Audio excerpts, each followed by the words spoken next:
Bonjour chers élèves, dans cette vidéo qui est dédiée aux élèves de bac sciences expérimentales, c'est deuxième bac SPC français, SVT aussi français, option français, sciences éco et même sciences et techniques. Dans cette vidéo, je vais continuer la première leçon, limite et continuité. On a déjà parlé de la continuité et limite des fonctions qui sont déjà soit polynômes, soit rationnels, soit irrationnels. Fonction irrationnelle, c'est la composée d'une fonction soit polynôme, soit fonction rationnelle avec la racine carrée. Donc, il y a ce qu'on appelle la notion de composé. Donc, normalement ici, dans cette partie, parce qu'on peut parler de limite ou et continuité de la fonction composée qu'on appelle la fonction gérant f. La fonction gérant f, comment il est défini? Normalement, la fonction g en f, normalement, c'est qu'il y a tout x associé g de f de x, qui est égal à g rang f de x. Donc, normalement, il y a des conditions sur limite et continuité d'une fonction qu'on appelle la composée. Je commence par limite de g en f. Si vous voulez calculer la limite de g en f de x, vous avez, lorsque x tend vers x0, tu dois calculer la limite de ce qui est à l'intérieur, c'est-à-dire la limite de f de x lorsque x tend vers x0. Et après, on peut remplacer, étendre la définition x0 à droite, x0 à gauche, plus l'infini, moins l'infini. Donc, si la limite de f de x lorsque x tend vers x0 égale à a, c'est un réel, et g continue au point a, alors la limite de g en f de x lorsque x tend vers x0, c'est la limite lorsque x tend vers x0 de g de f de x, qui est donc celle-ci tend vers a, et g continue au point a, donc il faut parler de la continuité de g.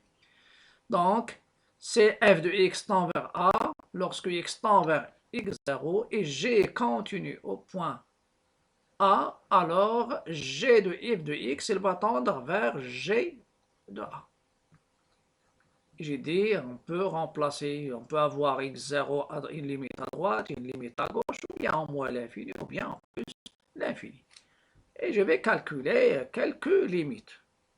Normalement, si on vous demande de calculer la limite de sinus p plus x carré sur a moins x, il faut commencer par le calcul de ce qui est à l'intérieur. Vers quelle valeur il va tendre? Est-ce qu'il va tendre vers un nombre fini ou la fonction sinus est continue? Et je sais que la fonction sinus, elle est continue sur l'ensemble R. Donc, pour les solutions, voilà. Je vais commencer par la première. Calculons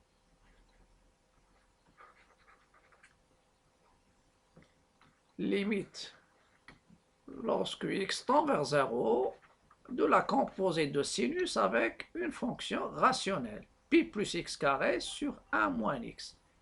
Pi plus x carré sur 1 moins x. Voilà.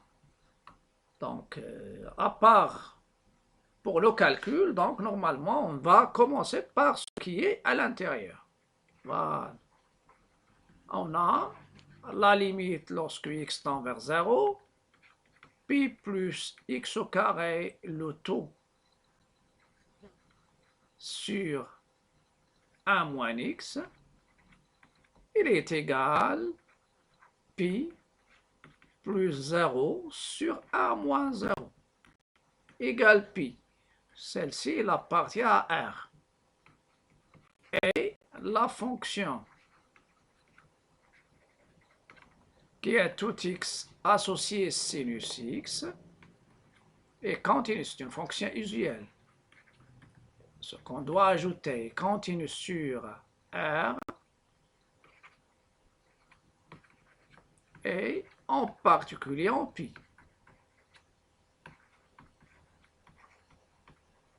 Au point pi.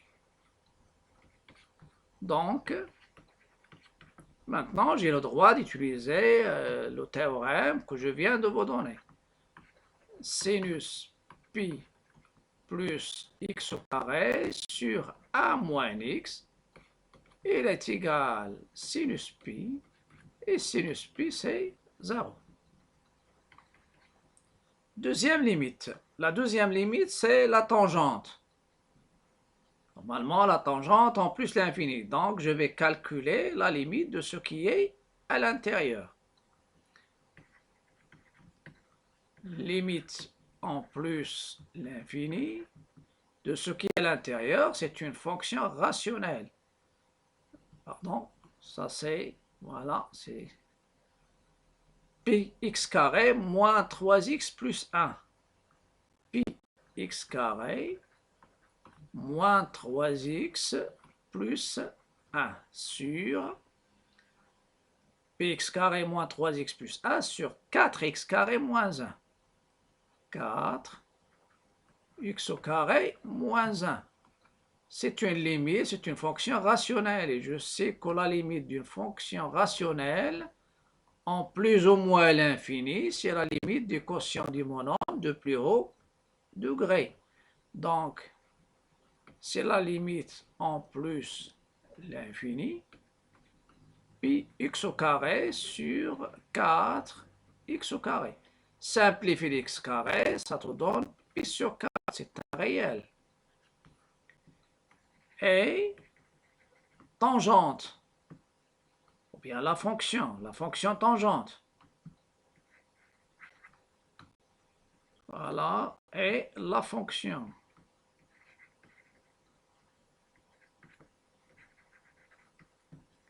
Qui est tout x associé tangente x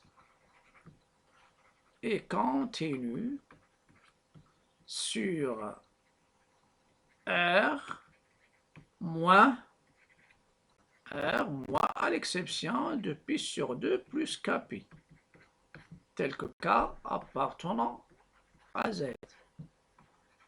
Et en particulier,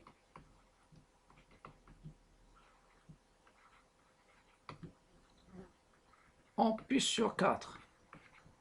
Voilà. Donc, je vais passer au calcul de limite. Voilà. De tangente pi x au carré moins 3x plus 1 sur 4x au carré moins 1. Celle-ci, elle tend vers pi sur 4. Tangente, elle est continue en pi sur 4. Donc, sa limite, c'est tangente pi sur 4. Et je sais que sinus pi sur 4, c'est racine 2 sur 2. Cosinus pi sur 4, c'est racine 2 sur 2. Et la tangente, ça sera 1. Ça, c'est la limite. Je passe maintenant à la continuité de gérant f. De la composée gérant f.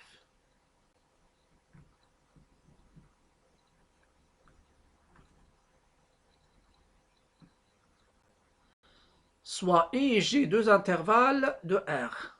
Si une fonction f est continue sur un intervalle I, G est continu sur l'intervalle J, tel que f de I est inclus dans J. Ça, c'est une condition pour parler de gérant f. Pour que gérant f soit défini, normalement, s'il est défini sur un intervalle I, normalement G de f, gérant f, quel est son domaine de définition? Il faut que x soit dans l'intervalle I, appartient en général d de f, et f de x, il appartient à d de g. Donc, c'est pourquoi on fait la condition ici. Qu'est-ce que ça veut dire f de i? C'est l'ensemble des images. Quel que soit x appartenant à i, f de x appartient à j. Donc ça, c'est une condition. On a déjà parlé de la composée G rang F même en première. Ça, c'est une condition nécessaire pour que G rang F soit défini. Il faut que l'image de l'intervalle I soit incluse dans l'intervalle J. Et l'intervalle J, c'est l'intervalle où la fonction, on doit parler maintenant de la continuité sur l'intervalle J. Donc, c'est f est continu sur l'intervalle I, et c'est f de g continu sur l'intervalle J, et J, il contient f de I. Qu'est-ce que ça veut dire f de I? C'est l'ensemble des f de x, tel que x appartenant à I. Quel que soit x appartenant à I, si on vous demande de montrer que f de I est inclus dans J, il faut montrer que quel que soit x appartenant à I, f de x, il appartient à J. Donc, s'il y a cette condition, c'est-à-dire c'est f est continu sur l'intervalle I, et c'est la fonction g est continue sur un intervalle G qui contient f de I, alors g rang f, qui est égal à g de f de x, est continu sur l'intervalle I. On a déjà parlé de la continuité de la racine d'une fonction. Racine de f, il faut que f soit continu sur l'intervalle I, et il faut que f de x soit continu et positif. La positivité, ça vient du fait qu'elle est du domaine de définition. Donc, ce qui est l'intérieur, il faut qu'il soit existe et positif au nul. Dans l'exercice, on vous demande d'étudier la continuité de f dans ces cas. Je prends f de x, c'est cosinus x carré plus 3x moins 4, et I, c'est l'intervalle, c'est R entier. Deuxième, f de x, c'est la racine de x plus 1 sur x moins 1. Ce qui est à l'intérieur, c'est une fonction rationnelle, mais la composée, c'est une fonction irrationnelle. Donc, le domaine, normalement, il faut que x soit différent de 2, et le rapport, il faut qu'il soit supérieur ou égal à 0. Voilà. Si je prends x supérieur strictement à 2, x moins 2, ça sera positif, et le numérateur est positif, donc ce qui est à l'intérieur, il est positif ou nul. Existe et positif ou nul. Le domaine de définition, ça sera formé par deux intervalles. Il y a l'intervalle ouvert 2 plus l'infini, et il y a l'union, si vous faites une table de signes de x plus 1 sur x moins 2, vous allez trouver qu'il est positif sur l'intervalle moins l'infini moins 1, positif ou nul. Et avec la condition x différent de 2, ça sera positif strict sur l'intervalle ouvert 2 plus l'infini. Donc, je passe aux solutions. Je commence par continuité de f qui est à tout x associé, je pense, cosinus x carré plus 3x moins 4. Plus 3x moins 4 sur quel intervalle? Sur l'intervalle R. Je commence par ce qui est à l'intérieur. La fonction qui est à tout x associé x carré plus 3x moins 4, c'est une fonction polynôme. Donc, elle est continue sur R. Et quel que soit x appartenant à R, normalement x carré plus 3x moins 4, il existe, donc appartient à R. Et comme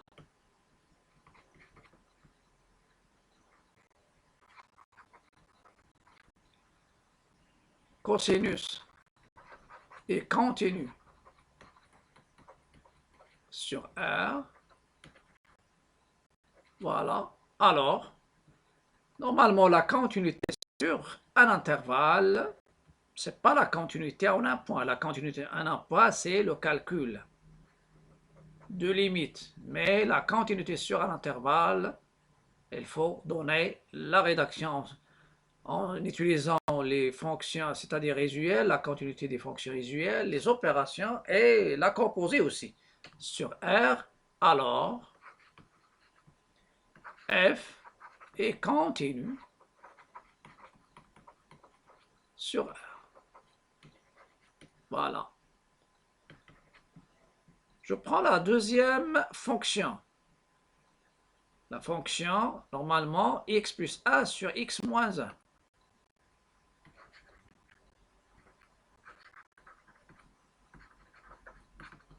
Par exemple, je la nomme g qui est tout x associé x. Voilà. Ou bien nommer des fonctions, ce qui est à l'intérieur, qui est tout x associé x plus a sur x moins 2. C'est une fonction qui est rationnelle.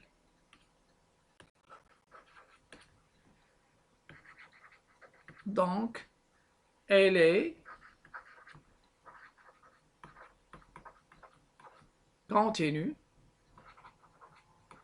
sur R moins 2 et en particulier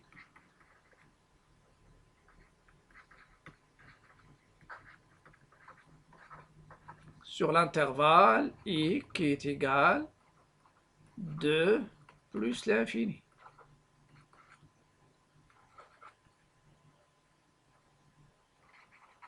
Maintenant, je sais que la racine, elle est continue sur R. Voilà.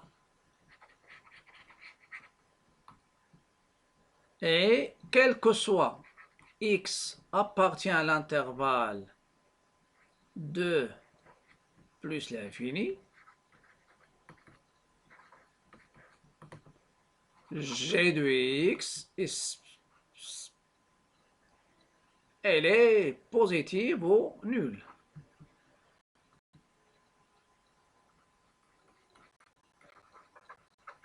Et comme la fonction qui est tout x associée racine de x et continue sur R plus positive ou nulle, alors f est continue sur l'intervalle 2 plus l'infini. Je donne la continuité. Normalement, il faut faire attention, la continuité, ça demande bien sûr une rédaction si vous voulez la note. Donc, si on veut la note, donc il ne faut pas dire que c'est une fonction irrationnelle. Il n'y a pas de théorème qui dit fonction irrationnelle, il est continu. Fonction rationnelle, rapport de deux polynômes, il est continu. Polynôme, d'accord. Irrationnel, ça veut dire la racine carrée, on verra. Même théorème, on va l'appliquer lorsqu'il y a ce qu'on appelle les racines énièmes, racine troisième, racine quatrième, racine cinquième, racine dixième, en général, racine énième d'une fonction. Parce que la partie qui sera après, c'est fonction réciproque d'une fonction continue strictement monotone sur un intervalle i, et comme cas particulier, les fonctions racines énièmes, ça c'est pour les bacs sciences expérimentales, et pour les bacs sciences maths, on peut parler aussi de la fonction arctangente qui est la fonction réciproque de la fonction tangente sur l'intervalle horaire moins pi sur 2, pi sur 2. À bientôt, ça sera tout pour aujourd'hui, mais avant de vous quitter, je vous invite à cliquer sur le bouton s'abonner, surtout pour m'encourager, pour soutenir ma chaîne. Et n'oubliez pas de liker, partager et commenter. Et n'oubliez pas que j'ai une page Facebook, vous pouvez la consulter, il y a des exercices aussi en solution. Et la page, elle est intitulée soutien math.mjid avec soutien S majuscule, math M majuscule, mjid M majuscule. À bientôt et à la prochaine vidéo.